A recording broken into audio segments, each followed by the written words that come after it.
Pérez Salazar puede encender su micrófono, tiene el tiempo de 3 minutos.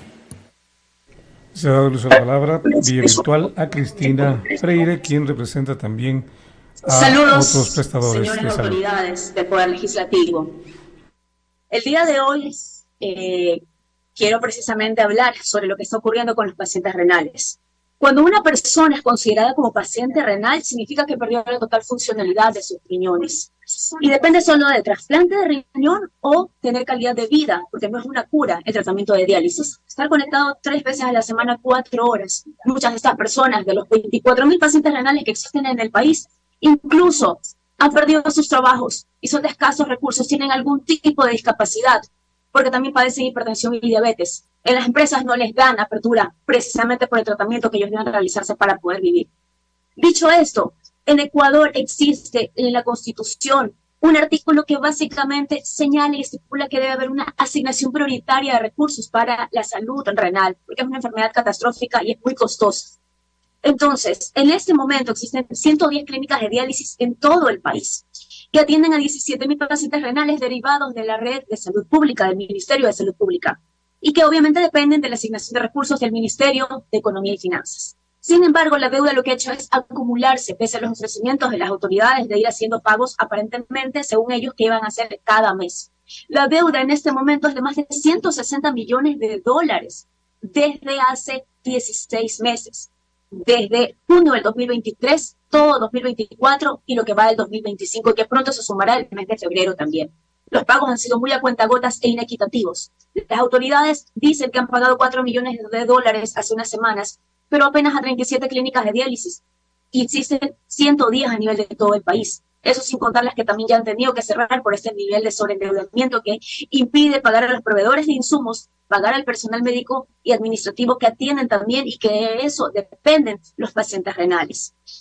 Dicho además de que las 110 clínicas de diálisis están atravesando este gran nivel de sobreendeudamiento, a esta deuda del Ministerio de Salud Pública se suma la deuda del Instituto Ecuatoriano de Seguridad Social por la atención que se brinda a 7.500 afiliados y pensionistas que padecen esta enfermedad catastrófica. Y básicamente esto suma una deuda ya acumulada del Instituto Ecuatoriano de Seguridad Social de más de 140 millones de dólares desde hace 14 meses, todo 2024 y lo que va del 2025. Las clínicas de diálisis atienden a 7.500 afiliados y pensionistas que padecen esta enfermedad catastrófica. Esta situación, como les mencionaba, ha generado escasez para pagos a los nefrólogos, cardiólogos, nutricionistas, psicólogos y enfermeras. Existe incluso una sentencia emitida por la Corte Constitucional como máximo organismo de justicia que no se ha cumplido. Pese a que interpusimos una demanda por incumplimiento de sentencia, no se la fue negada. Exigen ahí en esta sentencia que debe existir un plan programático de pagos. Fue ordenado desde octubre de 2020. Lamentablemente aún sigue sin cumplirse. Las autoridades acusan de que hay corrupción, como en todo lado siempre hay corrupción, porque nada es perfección en ninguna institución pública ni privada. Pero hemos pedido que se investigue con nombres y apellidos y que se transparente lo que se deba transparentar, pero que no se meta todos en un solo saco y que se generalice y que por eso paguen justos por pecadores, porque los que están en juego no son allá el tema de los dueños administradores de las clínicas de diálisis, son los 24.000 pacientes renales, 17.000 del Ministerio de Salud Pública y los 7.500 afiliados y pensionistas que padecen esta enfermedad catastrófica. Nos dicen además que nosotros ponemos a dedo los precios. Sobre precio no se puede cobrar, señoras autoridades, porque ya el tarifario está fijado desde el año 2013 por el mismo Ministerio de Salud Pública. Entonces, ya es un valor que está estipulado desde hace más de 10 años por las mismas autoridades de salud.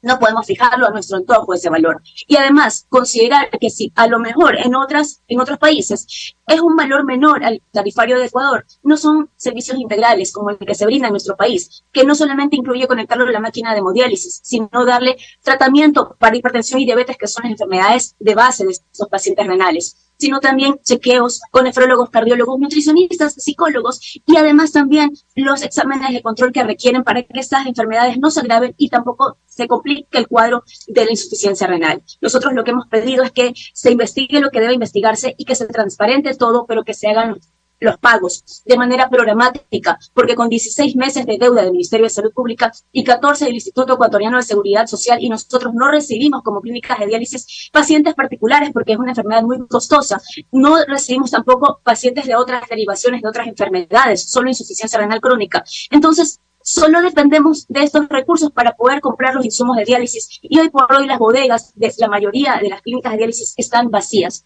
No tenemos los insumos y cómo podemos garantizar este tratamiento que es vital, que dependen de ello más de 24,000 pacientes en todo el país para poder vivir, señoras autoridades. Es la realidad que se está viviendo. Allí en el Pleno estuvo presente hace unas semanas justamente una paciente renal que está liderando esta lucha, en la que ya, al menos en mi caso, llevo ya más de 7 años y que eso no corresponde a un gobierno específico, sino a varios gobiernos de turno que han pasado y que hasta ahora todos han incumplido la sentencia de la Corte Constitucional. No es un tema político, es un tema de vida que está poniendo en juego a 24,000 personas que padecen esta enfermedad catastrófica. La paciente renal mencionó que la enfermedad no puede esperar. Ella no puede decirle a la enfermedad catastrófica, insuficiencia renal, espérame, que hasta que paguen luego me sigo dializando. Si ellos no se dializan, mueren, señores autoridades. Esa es la realidad. Y creo que muchos de ustedes también han tenido pacientes que han padecido esta enfermedad catastrófica. No esperemos a que seamos nosotros los que padezcamos esa enfermedad para vivir en carne propia y para allí estar peleando de frente esta lucha que implica la vida de 24,000 ecuatorianos y que está en juego.